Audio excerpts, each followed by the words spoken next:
Wala na nga ng bagyo kaya nakapaglambanta kami din sa gilid. Pero ito ang aming nahuli, puro yabat. Pero may mga isda rin naman kaming nahuli, mga banak. May 1 kilo ari, 1 peraso nito. Ito ganit pulupot, inatingan na namin. Ang ganitong isda ay napakasarap paksiwin. Lalo na't sariwa.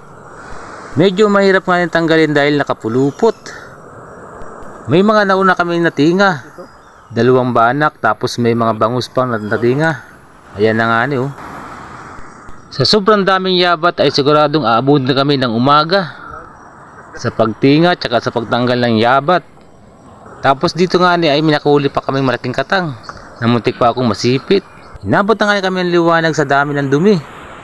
Tapos ito, minatingan pa kaming tigsak, talagang pulupot. At ito pa nga ang huling banak na aking titingahin. Medyo pagkatapos nga ayusin yung lambat tsaka tanggalin yung mga dumi ay ito na't magabagi naman kami. Hinugasan ng aking kasama. Librang ulam, maghapon at siguro ito mga lods. At ito ang aking kabagi, aking naiuwi.